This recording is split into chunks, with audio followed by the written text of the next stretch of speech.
What is up, guys? Today I have a very special video for you. We're going to be doing what's called a bird mixtape. It's going to be filled with bird analysis, bird tricks, bird tactics, and apart from that, I will be talking about birds opening. Get the popcorn, get the candy out. This is going to be a long video. It's going to be like 30 minutes. So the first game we're going to look at is the game against Christopher Yu. Christopher Yu is a very strong player. He's from Australia. Make that Tuvalu. And I'm just joking, he's from the US, he grew up in the US, he's an American player. He's 2,600 FIDE, so extremely strong, somewhere in the top 200 in the world at the moment. And yeah, we played the bird, we got a very interesting position, and it quickly devolved into chaos. And it was great that I was experienced in the copycat bird. So I played f4, he played f5, knight f3, knight f6. And those of you who have watched a lot of my videos know that only in this situation, when they've played the copycat, do I recommend the Leningrad system with g3. So g3, g6, fianchettoing the bishops. And in general, you're going to see this in the copycat. They're just going to keep copying you. They don't really want to study anything against the bird because it's only played in 1% of games, so they just don't think it's worth their time. And their whole idea is that they're going to get an okay position, it's going to be weird, and it's going to be something that you probably haven't studied as well. Now the joke will be on them though, because you've taken my course, probably, maybe, somewhat likely, and you will know that you are just supposed to play d3, d6, knight c3, knight c6, and e4. And this actually creates very uncomfortable tension for black here. If black doesn't know what to do in this position, already he can fall into serious trouble. I show some interesting lines in my course where you play e6, where black plays e6, you play a4, and you're waiting him out. You're waiting for this queen to not be able to come to d4, because that's an important tactical trick to deal with our e5 push. Of course, we always want to push e5, boot the knight out like Boutros Ghali, but at the same time, if we do it here, they have this trick, and do not fall for this trick. I do not want to get any angry emails from disgruntled customers about this, okay? I don't know what to tell you. You gotta just really watch out for this trick. Don't let it happen. So if we go back to this position here, after a4, we're just waiting them out. If they play bishop d7, then we can play e5, then we can play d4, and yeah, we got the whole house here. Fantastic position. My opponent plays e5. He doesn't go for e6, he goes for e5, and now I take. And he has a very tricky decision on his hands. He's supposed to take with the bishop, and in my course here I give h3, when white has some nagging pressure here. It's just a little uncomfortable. For instance, like bishop takes h6, I think here we play knight h4. Yeah, I think that's what it is. I'll have to double check it. I'll leave it in the, I'll leave it somewhere on the video, like over here. But yeah, y'all get my point. So bishop takes is the more natural move. My opponent instead took with the pawn, but after knight h4, he already has some uncomfortable pressure on the f-pawn. He should probably play knight d4, and this is a classic idea that I discuss in my domination course of all things. These knights were tangoing over here, both fighting for the d4 square, so as soon as my knight moves, his knight should think about entering the high ground on d4. Unfortunately for him, I could just trade off my queen's knight for it, and after takes, he still has some serious questions to answer regarding how he's going to defend this f-pawn. And this is actually what happened. So he played e4, very serious move. The idea is that takes, I should not be trying to win a pawn because I'm going to get skewered on this diagonal, and this is going to be very painful. For instance, queen c4, d5, I can already throw in the towel, pack up my stuff, and get ready to go home because the game is over. So instead, I play f5. And now we have a very interesting race on our hands. I have 2 extra pawns on the G and F files. He has 2 extra pawns on the D and E files. Who's going to win? Who's going to win this race?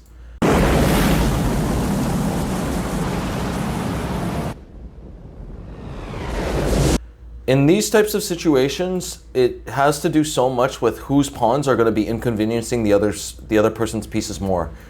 As we can see, when he pushes his pawns down the board, this might be making my pieces a little uncomfortable. Like definitely if he gets his pawns here and here, this bishop will be bad.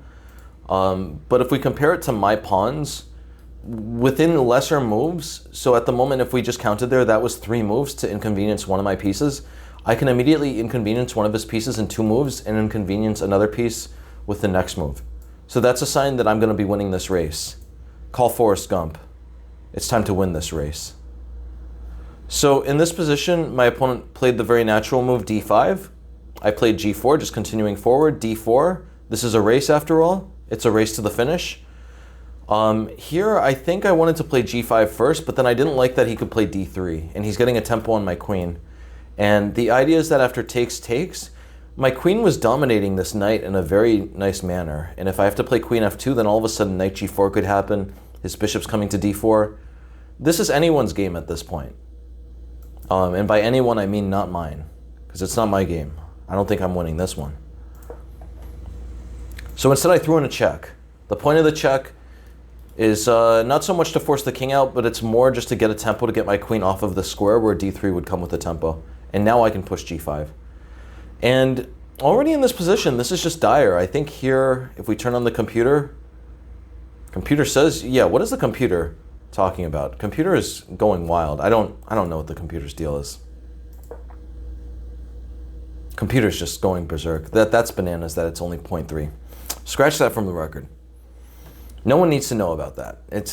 I would have said that this position is close to winning here for white, because if he does anything with his knight, his bishop is just getting locked out.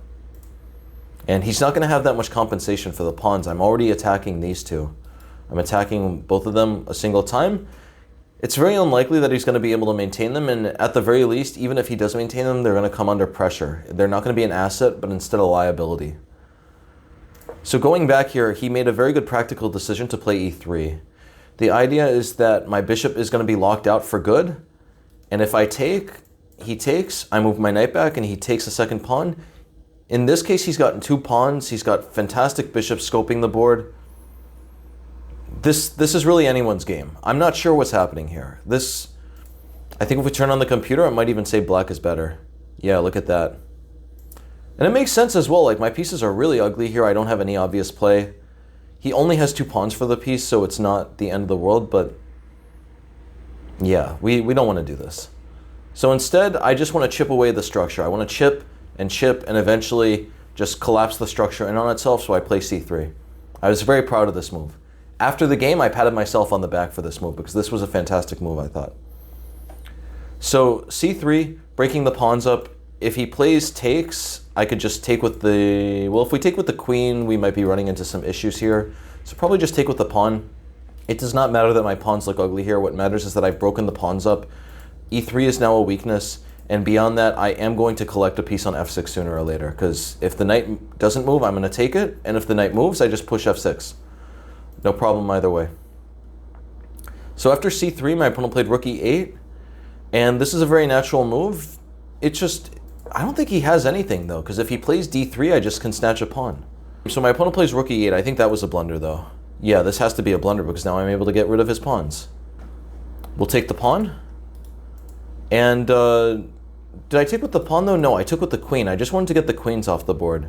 If I get the queens off the board, then when this pawn comes down the board, I'm never going to get checkmated. I'll have to deal with this pawn. There are still some issues. It's still not such a clean position. But at the same time, I cannot get checkmated if the queens come off. So we trade the queens. Takes. He plays e2. I swing my rook over to e1. I'm completely blockading his pawn here. He plays knight g4, and I can collect the bishop with f6.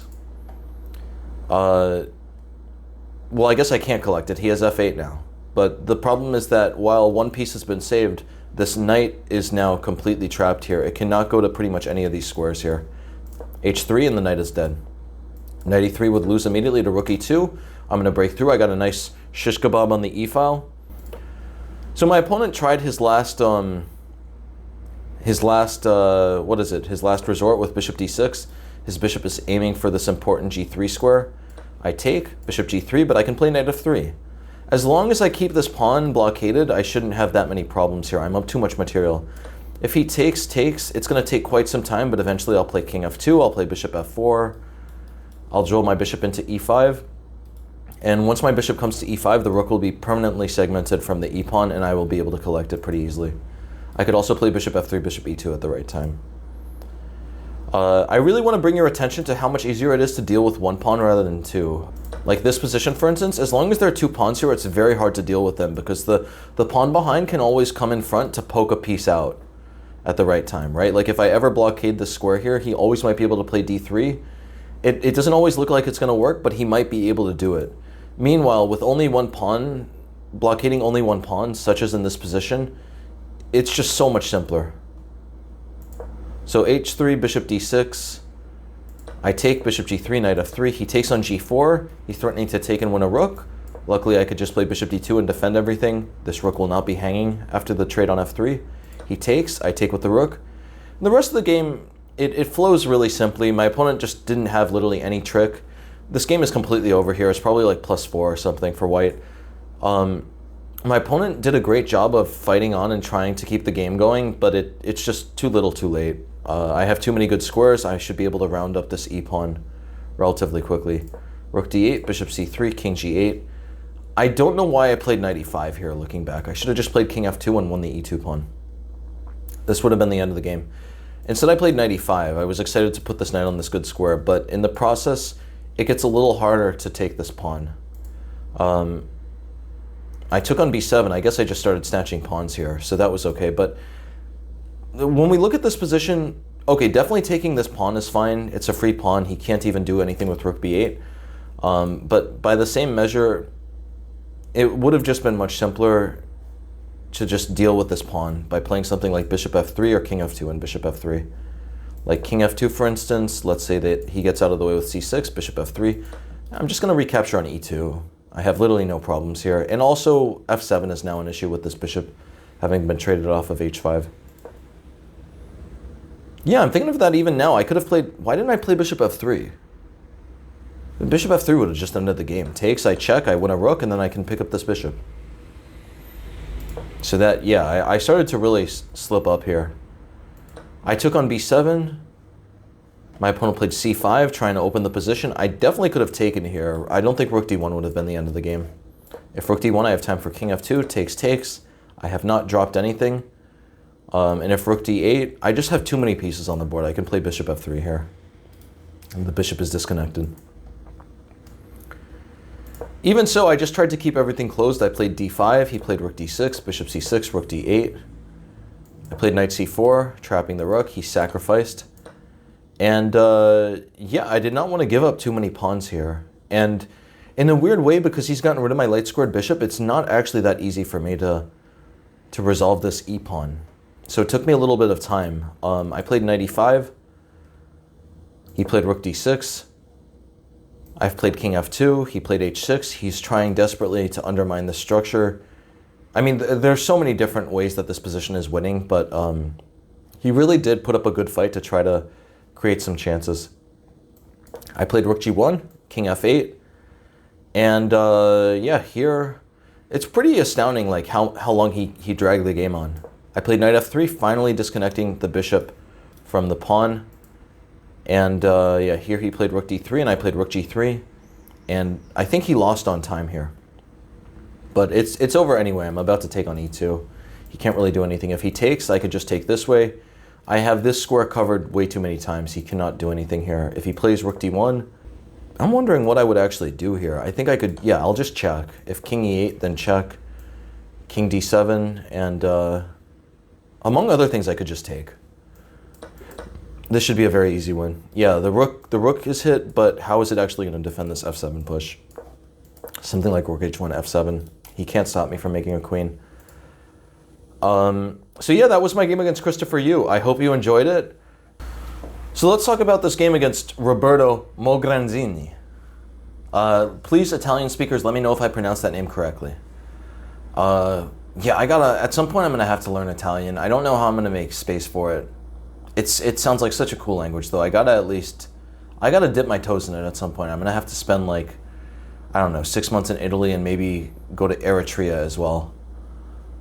Yeah, Eritrea is a really cool country. Eritrea apparently has an enormous Italian heritage, and you can get very good Italian food in this tiny African country.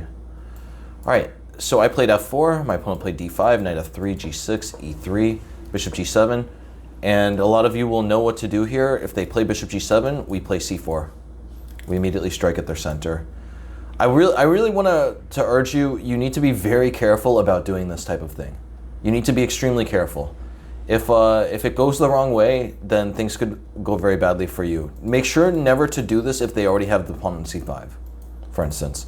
Because for instance, if they play c5 in this position, here we're supposed to play bishop b5. But just as a warning, if you play c4, they play d4, and you are already much worse.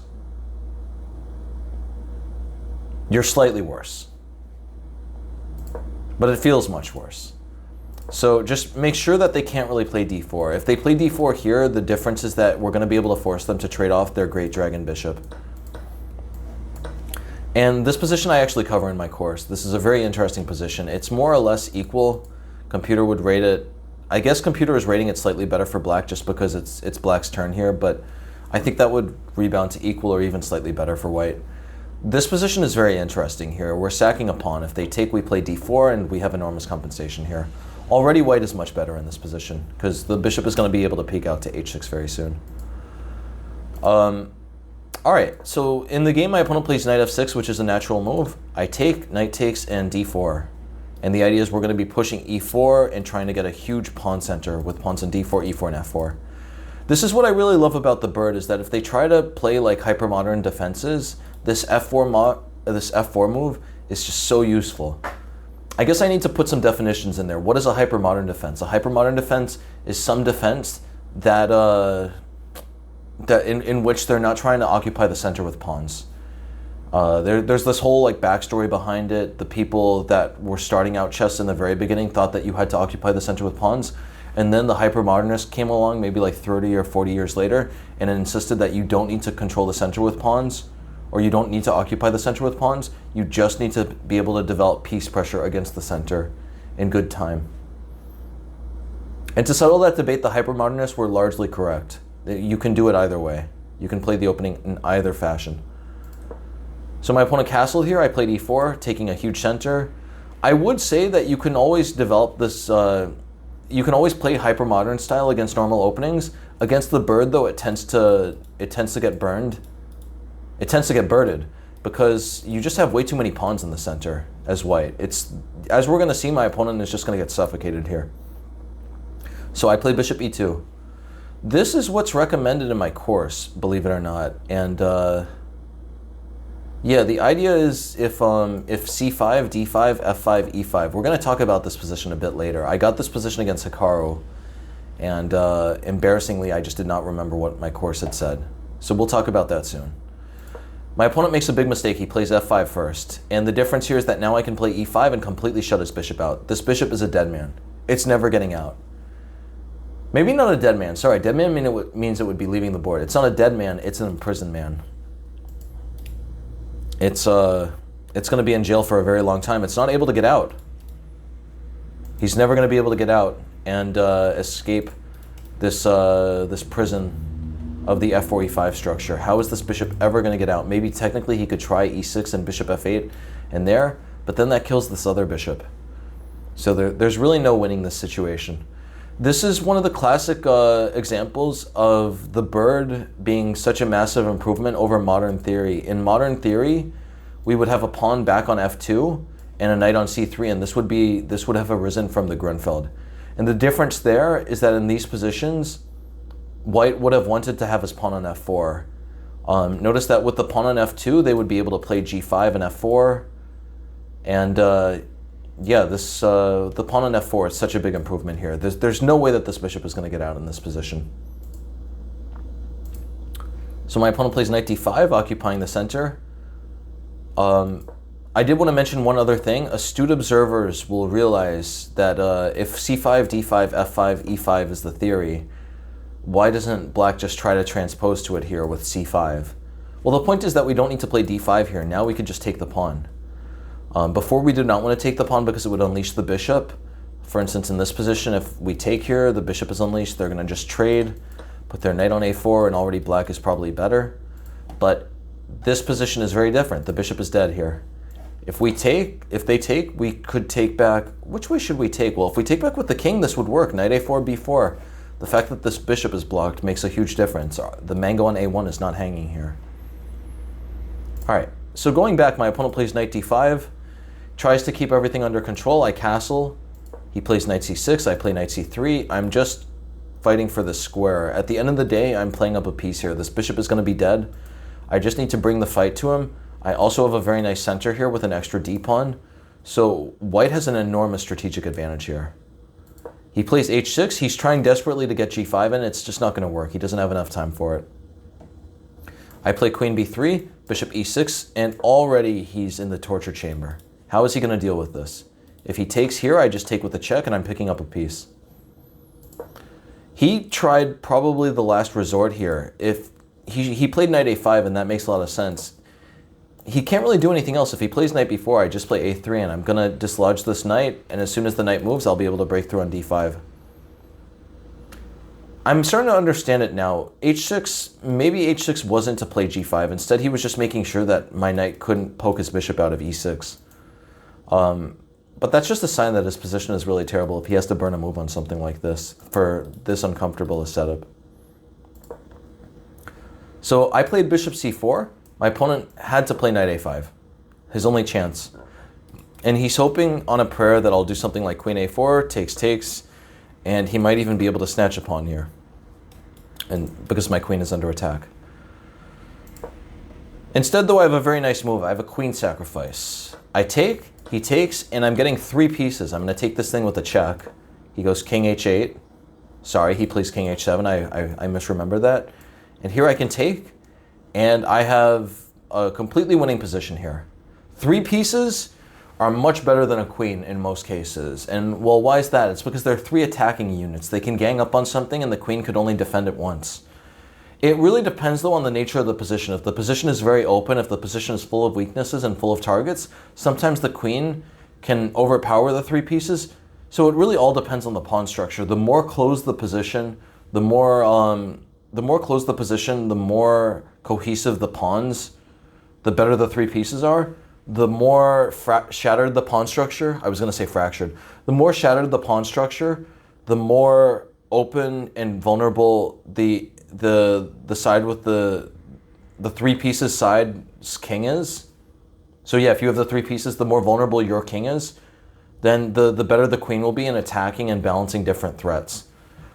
So it really all depends, but it can go really easily in either direction depending on what those dimensions look like. So for instance here, white's pawns are very healthy. White should be completely winning here.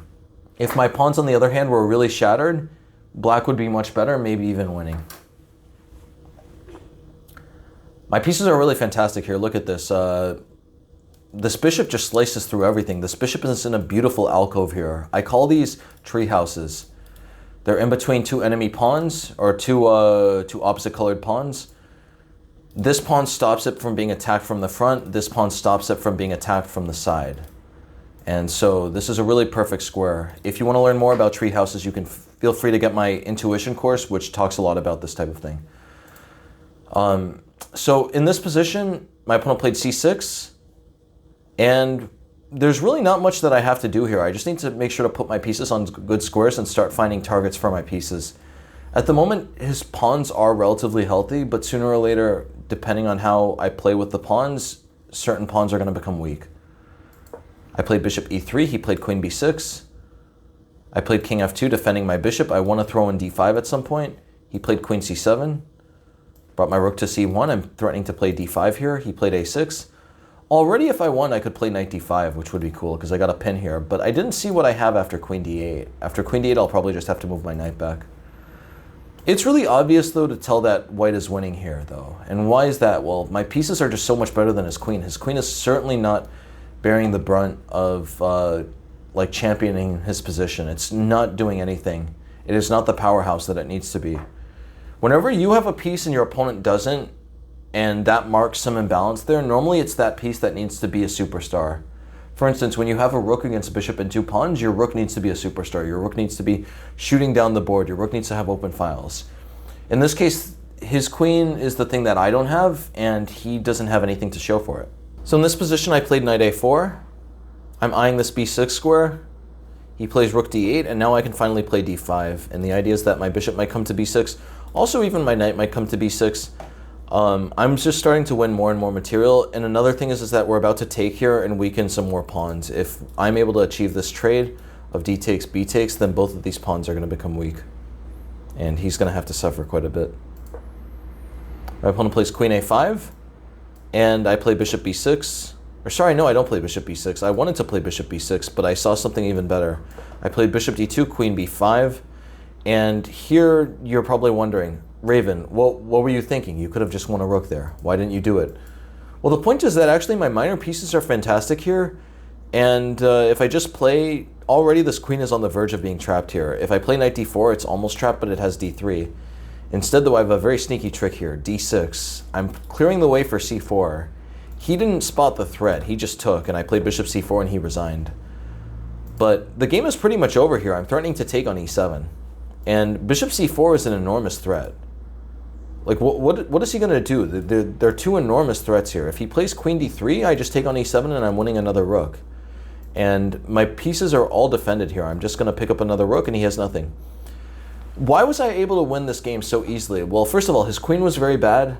And another thing is that I made sure to keep all of my pieces protected. Notice that none of my minor pieces here are really undefended here. The knights are anchored in by pawns. This bishop is defended by a knight.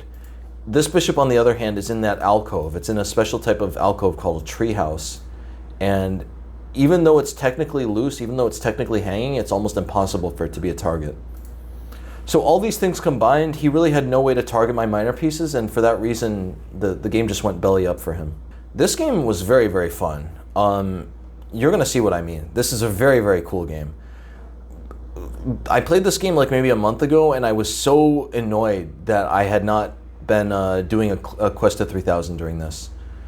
So f4, d5. I'm just playing Quicksilver from Pakistan. I don't know if that's his real name or not, but anyway, like it turned out to be a very interesting game, regardless of the fact that he doesn't have a title.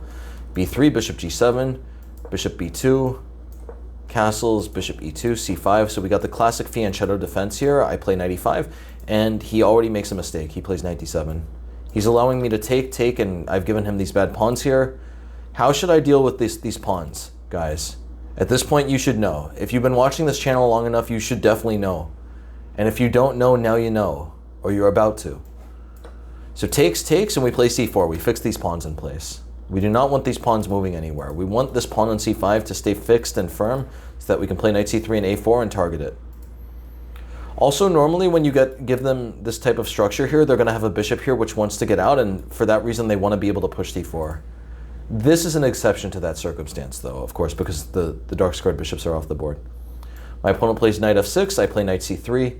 My opponent plays d4, I play knight a4. He can't really do anything here. He could try d3, but then I just play bishop f3. And I talk about these positions all the time in this course, or in my bird course. Bird course is coming out July 29th, by the way. That's 3 days from now. I'm very excited. It's going to be really an exciting day. Pretty much, yeah, with pawns on d3 and c5, his pawns are segmented. I could play queen c1, queen c3, and start to target the d3 pawn with knight b2. c5 is also going to be very uncomfortable. I could play queen c1, queen a3 to target it. The c6 is another weakness as well. I would assume that this position is already close to winning for white. All right, we'll agree to disagree. The computer thinks that this is still holdable.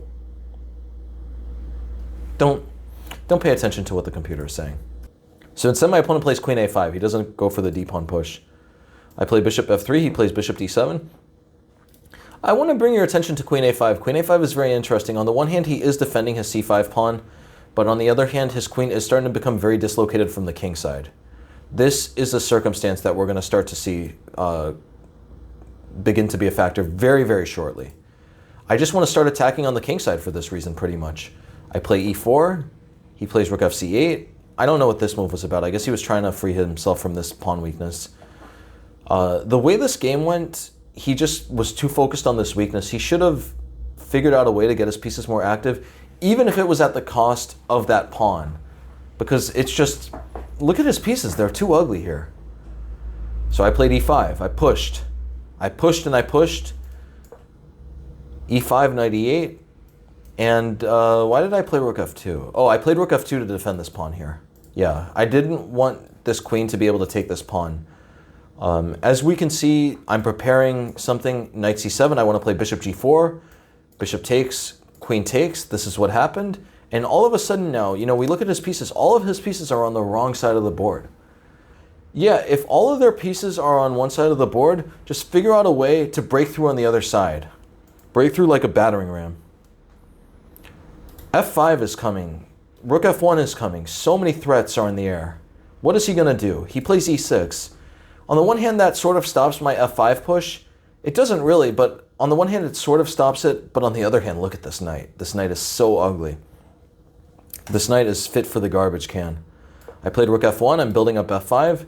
He played knight a6. He's desperately trying to get this knight in, but it's just going to take way too long. I play f5, takes, rook takes, and now I'm breaking through on the f-file. I tell this to my students all the time. It does not matter how ugly your pawns look. If you have so many more pieces on one side of the board than the other person, that's what's going to matter. Look at this position here. Technically, I have uglier pawns here. This pawn is a bit ugly. It's fragmented. Maybe it's not technically isolated because there's a pawn on the d-file, but obviously this pawn is never getting to d4. This pawn is effectively isolated here. It doesn't matter, though.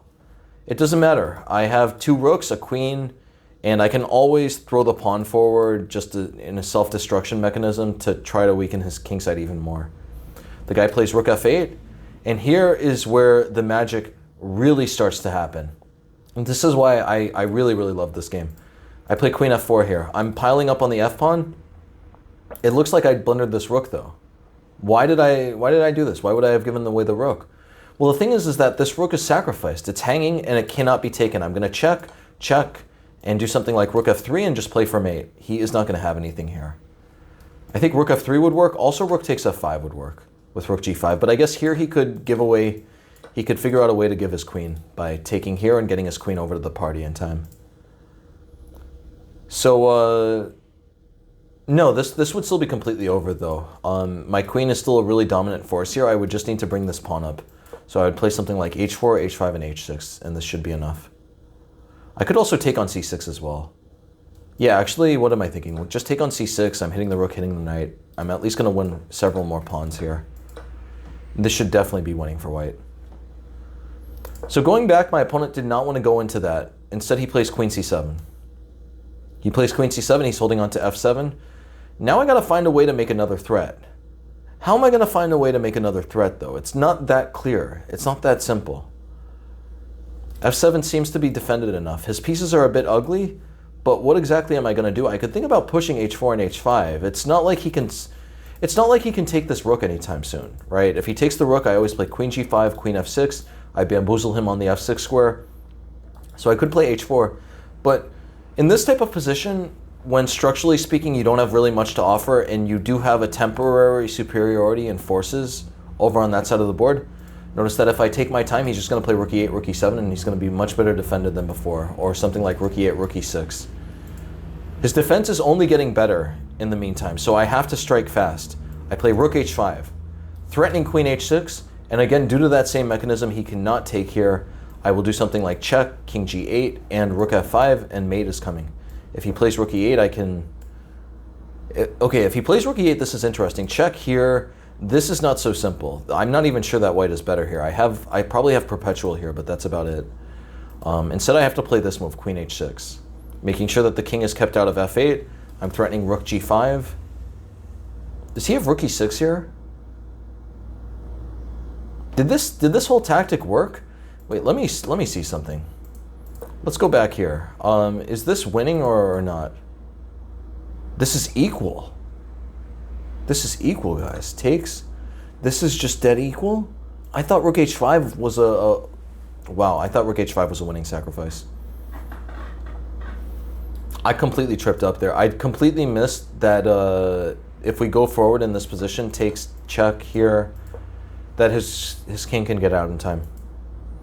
That is shocking. Yeah, I looked at this with the game review after I played it and I didn't notice this. That is bananas. Alright, so technically this rook sacrifice is slightly incorrect. What line am I supposed to play? I'm just supposed to improve my knight. I'm just supposed to play very boring chess here. It's already enough. If I bring my knight to d3, my knight will be defending e5. It will be shooting at the c5 weakness.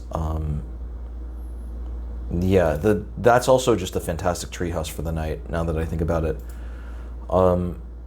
Yeah, okay, so technically rook h5 was a little incorrect, but he did not... This was a 3-minute game after all, so he did not want to risk it. He just played rook h8. But with rook h8, now I can throw a check in. My queen finally has access to this because the rook is out of the way. The king goes to g8, and now I play e6. I'm just continuing to throw Hail Marys at him. If he takes, I take, there, takes. I'm literally winning every single thing here. I could make a queen, and I'm sure mate is right around the corner. I'm sure checkmate is around the corner. Something like this, and mate, for instance. So if we go all the way back to e6, what should he do here? He has to play rook f8. He has to defend himself. And now I just need to pile up on this f-pawn. I've been able to dislocate his king's rook over to h8, where it's effectively useless if he doesn't have to defend h7. So what should I do here? Can you guys find the move? That's right, we're going right back. We're going right back to f5. If he takes here, I have mate. So he can't take. And for the third straight time, my rook has been on this hanging square without being able to be taken. Yeah, here e takes f7 looks unbelievably strong. So he played h6 to get his king out. I honestly don't know what I was thinking here. I don't know why I didn't just take here. This is completely over. If I take, I'm just going to play something like rook e5, and if we notice, it's actually very hard for him to defend g6. His rook cannot come to g8. If his rook cannot come to g8, how is he going to defend g6? I'm just going to play rook e6 and shoot through here. Maybe he could try queen d8 to trade the queens. Yeah, maybe he could try queen d8 to trade the queens, but I'll take on c6. I'm winning like 10 pawns here. This has to be completely over. While I'm not immediately winning any material due to this f7 pawn, it's still such an enormous force here. It always is threatening to queen. It's also covering important squares that the rooks would like to use. This would be completely over here. So instead, I just chose to sacrifice my queen. Queen g6. Takes, takes, takes. We get the sacrifice. I throw the check in. I get the queen right back. And it leads to a different position that is also completely winning. His knight is hit. I'm up several pawns. His king and rook are also not impressing at all. They are definitely a sight for sore eyes. My opponent plays rook h7. Did I really do this? Why did I not? Okay, I do not know what was going on. I think I was just playing too quickly.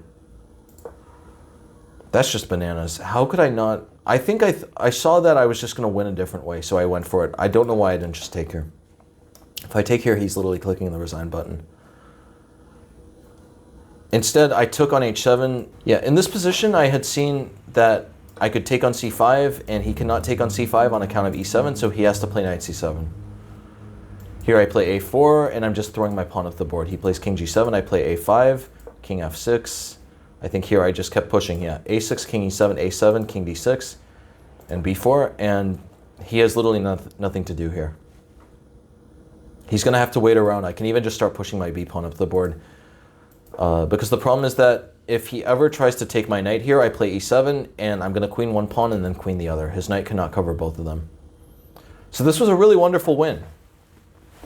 This was a really nice win, sacking the rook multiple times, though technically one of them was not correct. But still very interesting position.